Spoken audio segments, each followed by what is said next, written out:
juntos novamente aqui no canal da Primeira Igreja Batista da cidade de Ilhéus. Vamos hoje estudar Atos dos Apóstolos, mais um vídeo, agora o finalzinho do capítulo 2. Se você já está conosco, muito obrigado pela sua inscrição, muito obrigado por se tornar membro deste canal. Se você ainda não está conosco, se inscreva, ative o sininho e libere todas as notificações para receber os nossos vídeos. Obrigado você que está nos vendo pelo Facebook, talvez você esteja ouvindo um áudio no podcast ou algum áudio no WhatsApp, ou talvez até mesmo pelo Instagram. Deus é muito bom conosco e a tecnologia também está a favor do Evangelho. Agora aqui Pedro, num discurso eloquente do capítulo 2, talvez mais eloquente do que muitos eruditos da história, talvez mais eloquente do que muitos dos filósofos, como, por exemplo, Agostinho de Hipona, logo nos primeiros séculos, ou talvez o outro da Idade Média, São Tomás de Aquino, talvez Cícero, o grande orador Cícero, sentisse muita dificuldade, muita inveja, talvez, desta eloquência de Pedro. Quem foi Descartes com o seu com seu cogito ergo sum, com seu penso logo existo? Pedro, de fato, o indouto Pedro, fez inveja a qualquer grande orador da história com este discurso maravilhoso do capítulo 2 de Atos dos Apóstolos. E agora já está no finalzinho este capítulo. Nós vamos hoje estudar do verso 37 ao verso 47, 10 versículos, e aqui faz jus ao propósito do livro de Atos dos Apóstolos, que é o propósito de mostrar o crescimento da igreja, quando Lucas escreveu ao amado Teófilo.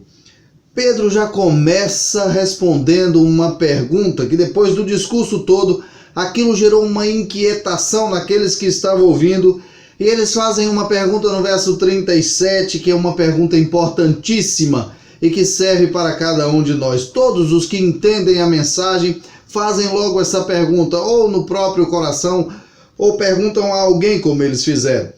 O verso 37, ao ouvirem isso, eles ficaram com o coração pesaroso e perguntaram a Pedro e aos demais apóstolos: irmãos, que faremos? Eles estão falando no que diz respeito a terem entendido a descida do Espírito Santo, o sacrifício de Jesus, a ressurreição de Jesus, a promessa de vinda, mas principalmente o significado de Senhor e Cristo, Kyrios e Christos. Kyrios, o meu dono, o meu Senhor, o meu amo, e eu faço isso, como está lá no Salmo 110, como Pedro citou aqui, no verso 3 do Salmo 110, quando diz que muitos jovens seriam como orvalho no campo, e de livre vontade, já santificados, eles estariam prontos, dispostos para a batalha. É essa disposição aqui. Que faremos? Eu quero tomar uma decisão. E Pedro então ensina: arrependei-vos e cada um de vós seja batizado em nome de Jesus Cristo para perdão dos vossos pecados e recebereis o dom do Espírito Santo. Ele fala isso principalmente para se cumprir aquilo que Jesus falou lá no livro de João, que está logo aí atrás de Atos dos Apóstolos, no capítulo 14 de João, verso 23, Jesus diz o seguinte: Jesus lhes respondeu: se alguém me amar, obedecerá a minha palavra, e meu Pai o amará, e viremos a ele e faremos nele morada. Como também está escrito lá na segunda carta aos Coríntios, no capítulo 1, verso 22, diz assim: foi ele também que nos selou e pôs o Espírito como garantia em nosso coração. Ele quem? Deus. O verso 21 diz: mas é Deus quem nos mantém firmes convosco em Cristo, e foi ele quem nos ungiu, e completa, foi ele também que nos selou e pôs o Espírito como garantia, como penhor em nosso coração. Ele habita em nós. É isso que está acontecendo, e Pedro está explicando a todos e diz: olha, arrependei-vos, porque tudo isso vai acontecer na vida de vocês. Aquela aula de escola bíblica dominical, quando fala lá na carta aos Efésios, no capítulo 1 da carta aos Efésios, o que é que diz, lembrando da escola bíblica dominical, quando fala do Espírito Santo de Deus na nossa vida, quem ele é e o que ele faz. Logo depois da conversão, o que é que acontece? Diz no verso 13 do primeiro capítulo da carta aos Efésios, isso é lição de escola bíblica dominical. Nele também vós, tendo ouvido a palavra da verdade, que foi o que aqueles homens fizeram ali, ouviram a palavra da verdade, o evangelho da vossa salvação, e nele também crido. Eles creram, tanto que perguntaram, agora o que é que nós faremos?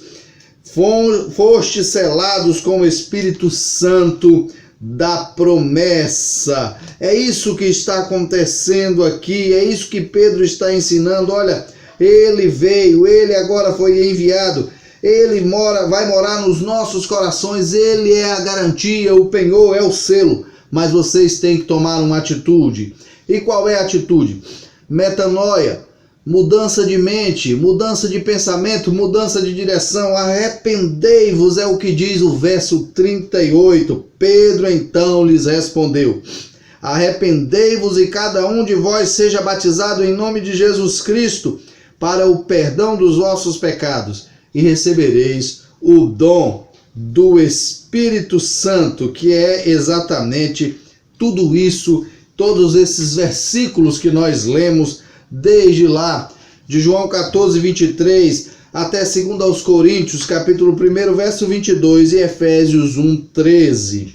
No verso 39, então, Pedro diz assim: porque a promessa é para vós, e para vossos filhos, e para todos os que estão longe, a quantos o Senhor nosso Deus chamar. A promessa não é para apenas os judeus.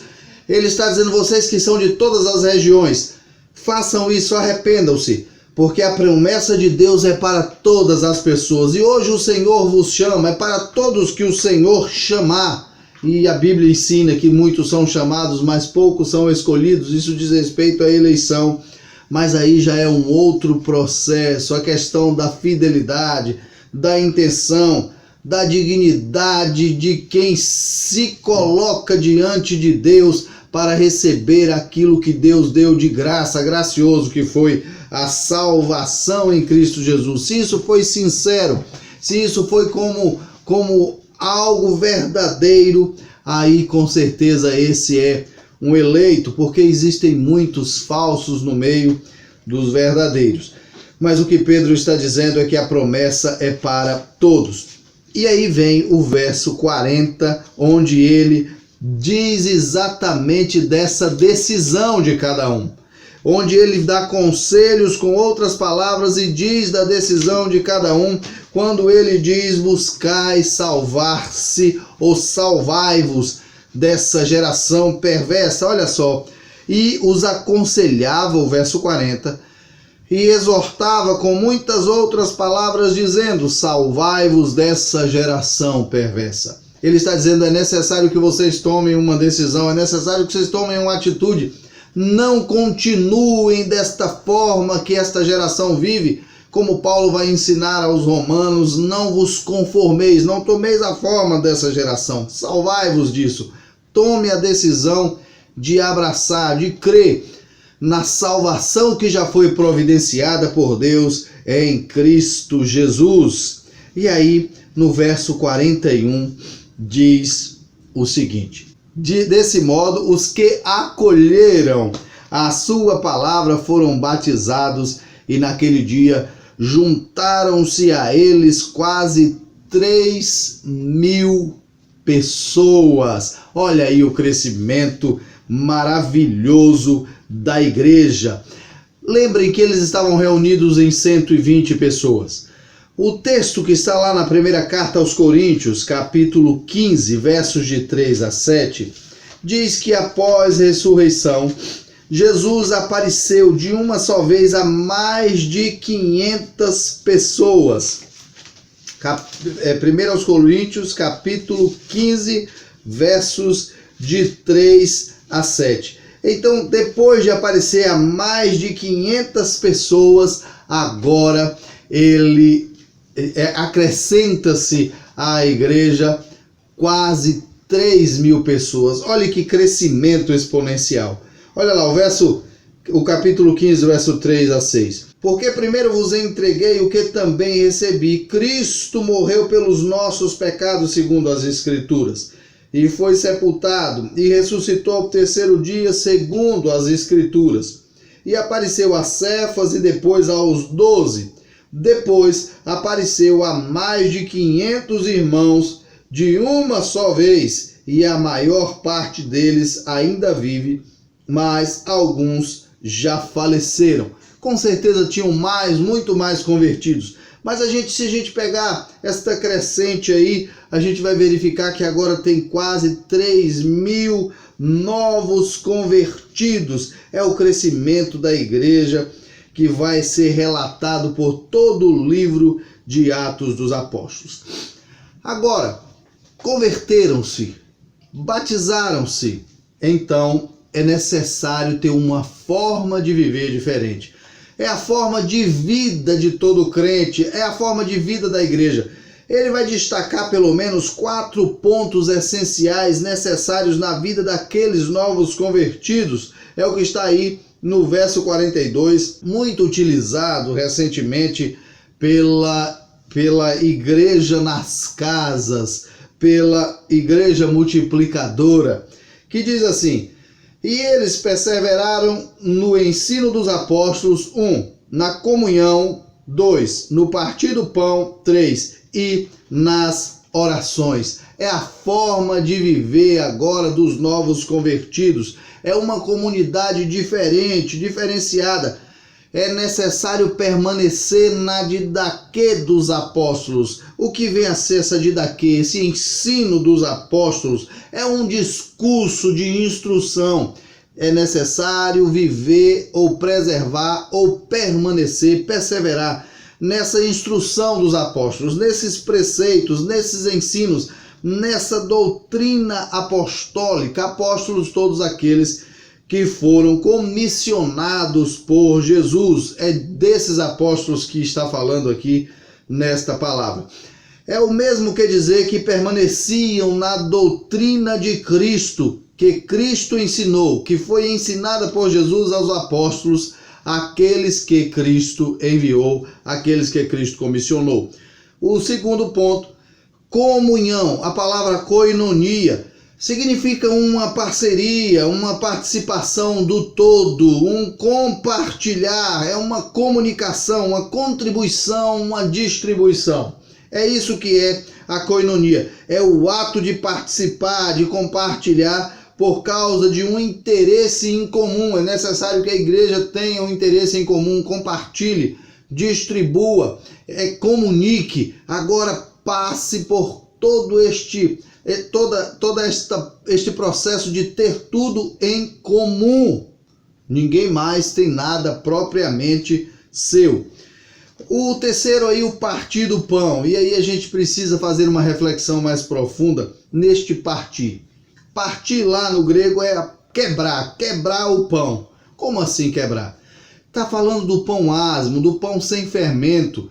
Pão esse que representa que a falsidade dos fariseus foi retirada. Não vive mais aquela falsa massa, aquela massa levedada que incha.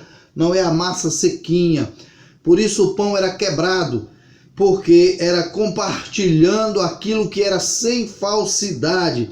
Esse partir o pão também pode ser entendido como suprir as necessidades daqueles que precisavam, um suprimento das necessidades. Também pode-se pensar na observação da ordenança do estatuto perpétuo, daquele que Jesus também exerceu, fez e ensinou, que seria vivido pela igreja, que é a ceia do Senhor. E por fim, a perseverança nas orações. A palavra oração é oferecer orações, ou uma pequena reunião de oração, ou um templo de oração. A realidade é a prática contínua da oração é agora necessário para todos aqueles que são novos convertidos. Então, esses 4 pontos distintos para esta igreja que está se reestruturando numa nova aliança, eles precisam ser mantidos. A perseverança no ensino dos apóstolos, a comunhão, a perseverança na comunhão, no partir do pão e nas orações. Assim, a igreja começou a crescer, não estava na liturgia, a perseverança no ensino, ou seja, o ensino contínuo dos preceitos dos apóstolos não estava ainda na liturgia, foi agora acrescentado. Tem uma liturgia esta igreja, o compartilhar, o viver como parceiros, prestando contas uns aos outros, vivendo tudo em comum, vivendo a ordenança da ceia, repartindo o pão e praticando continuamente, então, a oração, o relacionamento com Deus. Não é algo agora que é quebrado e que acontece de ano em ano no Yom Kippur, no dia da expiação, no dia do perdão ou em qualquer sacrifício. Agora o véu do santuário caiu, rasgou-se de cima a baixo e agora é perseverar na oração. O verso 43 até o verso 47 vão descrever o que este verso 42 diz. Tudo o que aconteceu, que está descrito já nesse verso 42. O 43, por exemplo, diz assim: em cada um havia temor, e muitos sinais e feitos extraordinários eram realizados pelos apóstolos. Agora, eles permaneciam nesse ensino dos apóstolos, e um dos principais ensinos é temer a Deus, sobre todas as coisas, temer a Deus. O verso 44, todos os que criam estavam unidos e tinham tudo em comum. A questão da comunhão que já foi descrita no verso 42. Todos os que criam estavam unidos então e tinham tudo em comum. No verso 44 diz isso, no verso 45 diz: vendiam suas propriedades e bens e os repartiam com todos segundo a necessidade de cada um.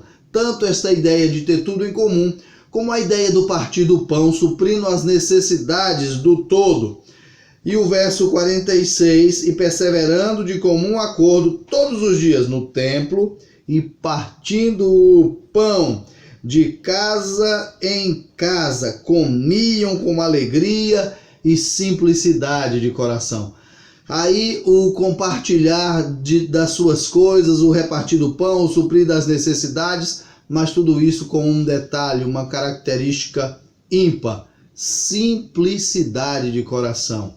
Talvez tenha faltado isso nesta igreja, esteja faltando isso nesta igreja desses nossos dias, nesta igreja contemporânea no sentido real da palavra contemporânea. Nesta igreja de hoje, talvez esteja faltando singeleza, simplicidade de coração. O verso 47 louvando a Deus, contando com o favor de todo o povo, e o Senhor lhe acrescentava a cada dia os que iam sendo salvos. Meus irmãos, a igreja de hoje é uma igreja que está um tanto quanto estéril, talvez porque não viva esses 4 pontos distintos que declarou Pedro aí desde o verso 42 e saiu destrinchando até o verso 47 de Atos 2.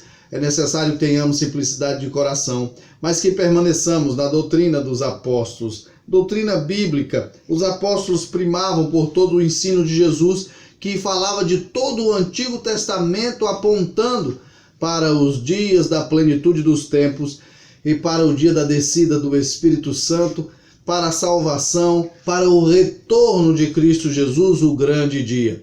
Mas é necessário então permanecer na doutrina dos apóstolos, na comunhão.